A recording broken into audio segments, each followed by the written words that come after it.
اعوذ باللہ من الشیطان الرجیم بسم اللہ الرحمن الرحیم صلی اللہ علی نبی الامی وآلہ صلی اللہ علیہ وسلم صلاۃ و سلاما علیک یا رسول اللہ قلت حیلتی انت وسیلتی ادرکنی یا سیدی یا رسول اللہ صلی اللہ علیہ وآلہ وسلم۔ درود استغاثہ میں نے پڑھا، آپ نے سنا، اللہ تعالیٰ ہمیں پڑھنے کی سننے کی توفیق دے اور اس کی فیض و برکات سے نوازے۔ آپ دیکھ رہے ہیں میرا یوٹیوب چینل اور میں ہوں آپ کا میزبان ملک شکیل احمد آوان۔ میری آپ سے ایک ہی درخواست ہوتی ہے کہ اگر آپ میرے چینل پہ نئے ہیں تو اس کو سبسکرائب کریں، ویڈیوز کو لائک اور شیئر ضرور کیا کریں اور کمنٹ سیکشن میں کمنٹس بھی کیا کریں، اس سے میری حوصلہ افزائی ہوتی ہے۔ بچے قوم کا سرمایہ ہوتے ہیں اور بچہ کسی فقیر کے گھر میں پیدا ہو، کسی جانور کے گھر میں پیدا ہو، کسی امیر آدمی کے گھر میں پیدا ہو تو وہ ایک عجیب سی خوشی ہوتی ہے۔ جانوروں کو بھی دیکھیے گا کہ ماں بچے کو پیدا کرتے ہی چاٹنا شروع کرتی ہے، پیار کرتی ہے، بچے کی تکلیف کے لیے وہ اپنی تکلیف میں آ جاتی ہے۔ گو کہ ان کی زبان نہیں ہوتی لیکن وہ اپنی زبان اور اپنا جو فرض ہے وہ پورا کر رہی ہوتی ہے۔ اور یہاں پہ کچھ لوگ ایسے درندے بھی ہیں جو ان بچوں کے دشمن ہیں۔ میں ایک بات نہیں کرنا چاہتا ہوں کہ اس پہ ایک لمبا ٹاپک بن جاتا ہے کہ کیسے کیسے دشمن ہیں۔ جنہوں نے اے پی ایس کے بچوں کو شہید کیا وہ بھی بچوں کے دشمن ہیں، جو بچوں کو قطرے نہیں پلانے دیتے وہ بھی بچوں کے دشمن ہیں، اور جو بچوں کو پڑھاتے نہیں ہیں باوجود اس کے کہ وہ پڑھا سکتے ہیں وہ بھی بچوں کے دشمن ہیں۔ ہر وہ بندہ بچوں کا دشمن ہے، آنے والی نسل کا دشمن ہے جو اس کے حقوق کا خیال نہیں رکھتا۔ لیکن یہاں پہ ایک ایسا دشمن بھی ہے جو گلی محلوں میں پھر رہے ہوتے ہیں، غبارے بیچنے والوں کے روپ میں، سبزی پھل فروٹ بیچنے والوں کے روپ میں، لیکن زیادہ جو ہے وہ چھوٹی چھوٹی چیزیں بیچنے کے روپ میں ہوتے ہیں تاکہ وہ جلدی سے اپنا کاروبار سمیٹیں اور نکلتے بنیں۔ ان میں زیادہ جو لوگ ہیں وہ اسی طرح غبارے بیچنے والے یا چھوٹے چھوٹے کو کھلونے وغیرہ بیچنے والے ہوتے ہیں جو گلیوں میں پھر رہے ہوتے ہیں، اور دوپہر کے ٹائم اکثر ایسا ہوتا ہے اور یہ معاملہ چلتا آ رہا ہے۔ میں نے یہ پروگرام کرنے کا جو فیصلہ کیا وہ اس وجہ سے کہ میرے نظر سے ایک ویڈیو گزری، اس میں کچھ لوگوں نے ایک بندے کو پکڑا ہوا ہے اور اس کو بچے کو وہ چوری کر کے اس نے بیچا ہے، اس کو بچے کو اٹھاتے ہوئے انہوں نے پکڑ لیا، رنگے ہاتھوں پکڑا گیا۔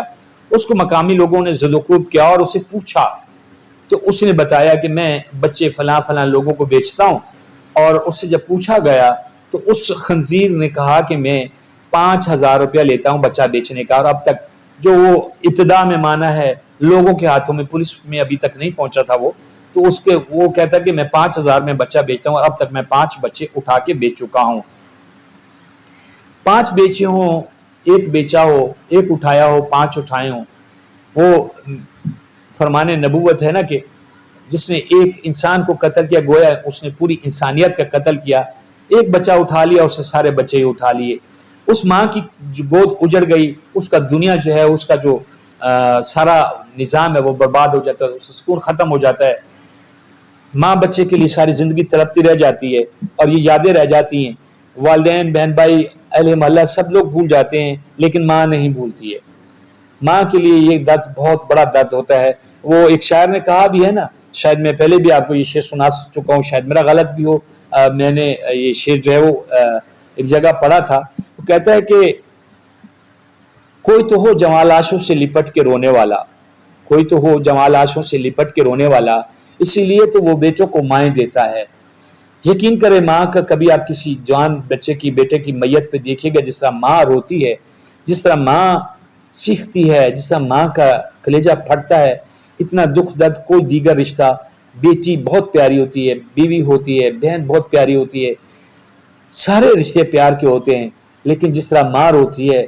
جو درد اس کی آواز میں ہوتا ہے، جو اس کی آنکھوں سے نکلنے والے آنسوؤں کو دیکھا جائے جو ان میں درد ہوتا ہے، اور پھر وہ جو درد قبر تک ساتھ لے کے جاتی ہے، ویسا کوئی رشتہ نہیں۔ ماں بہن جو ہے شادی ہوگی، بچوں میں پڑ گئی، بھول بھال گئے، بیٹی ہے شادی ہو گئی، پڑھ لکھ گئی، بھول گئے، بیوی جو ہے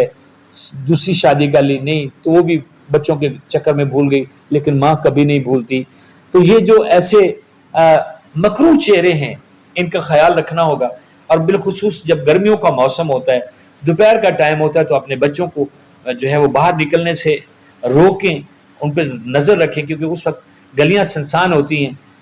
اور باہر ایسے لوگ جو ہے وہ کام کر رہے ہوتے ہیں، اور ایک اور جو ہے آج کل نکلا ہوا ٹرینڈ، اس کو بڑی ضروری ہے کہ اس کو روکا جائے، کہ کئی لوگ چندہ مانگنے والوں کے روپ میں بھی پھر رہے ہوتے ہیں، اور کئی ایسے لوگ بھی ہوتے ہیں جو سمجھتے ہیں کہ اس وقت بچے اسکول چلے گئے ہیں اور خواتین گھر پہ اکیلی ہوتے ہیں، مرد حضرات اپنی نوکریوں پہ اپنے کاروبار کے لیے نکل گئے ہوتے ہیں، اس وقت وہ کچھ نہ کچھ مانگنے آ جاتے ہیں، چندہ مانگنے آ گئے یا کسی اور چکر میں آ گئے، کسی سروے کے چکر میں آ گئے، تو یہ بھی ایک جو ہے واردات کا ایک طریقہ کار لوگ استعمال کر رہے ہیں۔ لیکن اپنے بچوں کا خیال رکھیں، بچوں کا خیال رکھنے کا طریقہ یہی ہے کہ آپ بچوں کو گھر سے نکلنے نہ دیں، گھر سے نکلیں انہیں لے کے جائیں، باہر پارکوں میں لے کے جائیں، گھمائیں پھرائیں، ساتھ جائیں، ان کا خیال رکھیں، لیکن دوپہر کو بالخصوص جو ہے وہ بچوں کو گلی میں نہ نکلنے دیں، اس لیے کہ گرمی ہوتی ہے، اور اس وقت جو ہے ایسے جو جرائم پیشہ لوگ ہیں ان کو اپنا جرم کرنے کے لیے آسان وقت مل جاتا ہے۔ بہت سارا خیال رکھیے گا اپنا، اپنے خاندان کا بھی، اپنے چینل کا بھی، اپنے ملک کا، اپنے ایمان کا۔ اللہ تعالی ہم سب کا حامی و ناصر ہو۔